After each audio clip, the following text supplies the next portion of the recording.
April 14, 1865, Ford's Theater, Washington, D.C. I can hear the laughter from the audience below. The play is going well. Mary is beside me, her hand warm in mine. For the first time in 4 years, I feel something close to peace. I don't know that in 30 seconds, a bullet will enter the back of my head. I don't know that by morning I will be dead. But to understand why I'm sitting in that theater, why a boy born in a dirt-floor log cabin in Kentucky became the man who held a nation together as it tried to tear itself apart, you need to go back. All the way back. To the beginning. My name is Abraham Lincoln, and this is my life. I was born on February 12, 1809, Hardin County, Kentucky. A one-room log cabin, no floor, no windows, just wood, mud, and cold. My father, Thomas, was a farmer, a hard man. Not cruel, just hard, the way poverty makes men hard. My mother, Nancy, was different. She was quiet and warm, and she read to me by firelight when there was firelight to read by. I was 7 years old when we moved to Indiana. The forest was dense. The winters were brutal. My father swung an axe from sunrise to sunset just to clear enough land to plant food. I didn't go to school, not really. I attended for maybe a year total in my entire childhood. A few weeks here, a few months there. Everything I learned myself. I read every book I could find. The Bible, Aesop's Fables, a history of the United States. I read them over and over until the words were part of me. Then, when I was 9 years old, my mother died. Milk sickness, they called it. She was 34 years old. I helped my father build her coffin. I watched them lower her into the ground in the Indiana forest. I didn't cry. I didn't know how. My father remarried. Sarah was her name.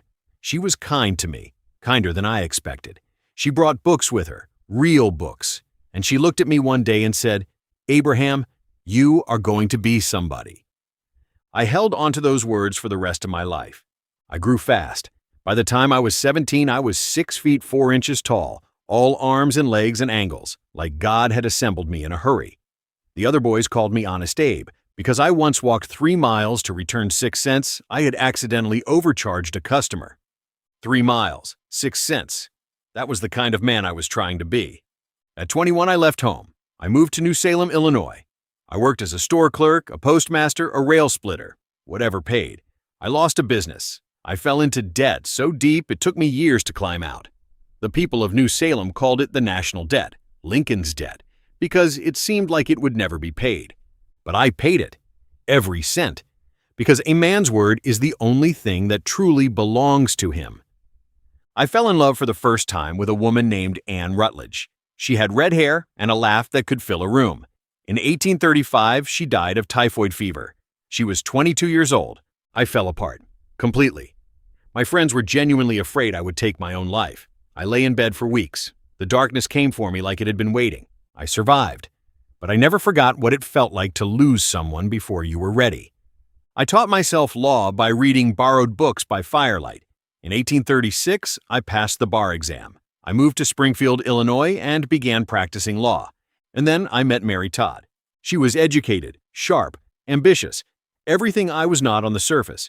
Her family thought she was making a mistake. A rough backwoods lawyer with no family name and a face like a weathered fence post. We married in 1842. She believed in me before I believed in myself. That matters more than people understand. I entered politics. Illinois state legislature first, then the United States Congress. I served 1 term and came home, frustrated, overlooked, convinced that my political career was finished. I was 40 years old. I had accomplished nothing of significance. I went back to practicing law and told myself it was enough. Then in 1854, everything changed. A senator named Stephen Douglas pushed through a law called the Kansas-Nebraska Act. It allowed new territories to decide for themselves whether to permit slavery. Something ignited in me that I had kept banked for years. I had always believed slavery was wrong, morally wrong, fundamentally wrong. A nation built on the idea that all men are created equal cannot also be a nation that buys and sells human beings. These two things cannot exist together. One of them has to give. I began to speak. Publicly, forcefully, with everything I had. In 1858, I ran for United States Senate against Stephen Douglas. We debated 7 times across Illinois, in front of thousands of people, In open fields, in town squares, under August heat and October cold. Douglas was polished, powerful, connected. I was tall and awkward, and spoke like a man who had taught himself everything he knew. I lost the Senate race, but the debates were reported across the entire country. People had heard of Abraham Lincoln. In 1860, I ran for President of the United States. I won. And within weeks of my election, before I had even taken office, 7 Southern states left the Union. They said they would rather destroy the country than accept a president who opposed the expansion of slavery. On February 11, 1861, I left Springfield for Washington. I stood on the back of the train and looked at the faces of the people who had come to see me off. My neighbors, my friends, people I had known for 20 years. I told them I did not know when I would see them again. I told them I faced a task greater than Washington himself had faced. I meant every word. The Civil War began on April 12, 1861. Confederate forces attacked Fort Sumter, South Carolina. 620,000 men would die before it ended. More Americans killed than in every other war this country has ever fought, combined. I made decisions in those 4 years that I knew would cost lives. Every decision costs lives. You learn to live with that weight or it crushes you. In the early years, the Union armies lost. Constantly, humiliatingly. Generals I appointed failed me one after another. The newspapers called me a fool, a tyrant, an incompetent baboon. My own cabinet doubted me. Members of my own party tried to replace me. My son Willie died in the White House in 1862, 11 years old. Fever. I sat with his body for hours after he was gone. Mary never fully recovered. Neither did I. But I kept going, because the work was not finished. On January 1st, 1863, I signed the Emancipation Proclamation. 3 million enslaved people in Confederate states were declared free, and I knew it was not enough. I knew it was only the beginning. But it was the moment the war became something greater than a political dispute about states' rights. It became a war about what America actually was. In 1864, I ran for re-election. The war was going badly. The casualties were catastrophic. Half the country wanted peace at any price, even if that price was letting the Confederacy go. I won again, barely. And then General Sherman marched through Georgia. General Grant tightened his grip on Richmond. The Confederate Army began to collapse.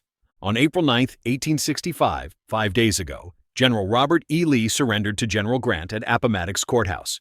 The war is over. 4 years, 620,000 dead. A nation that almost ceased to exist, still standing. Which brings me back to tonight. April 14, 1865, Ford's Theater.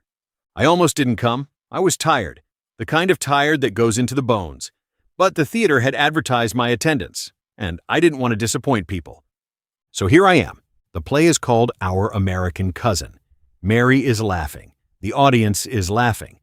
For a few hours, none of us are thinking about the war or the dead or the impossible work of putting a broken country back together. I am 56 years old. I came from nothing, a dirt floor, a dead mother, borrowed books and firelight. I taught myself to read, to write, to think, to argue, to lead. I held this country together when it wanted to fall apart. I signed the order that began the end of slavery. I won the war. I don't know what comes next. Reconstruction will be brutal. The South is devastated. 4 million formerly enslaved people need to be integrated into a society that spent 2 centuries telling them they weren't human. It will take a generation, maybe more. But I believe we will do it. I have to believe that. Because a nation conceived in liberty and dedicated to the proposition that all men are created equal, that nation does not die easily. It is 10:15 in the evening. The audience laughs at something on stage. Mary squeezes my hand. I lean forward in my chair. And then, everything goes dark. Abraham Lincoln died at 7:22 in the morning on April 15, 1865. He was the first American president to be assassinated.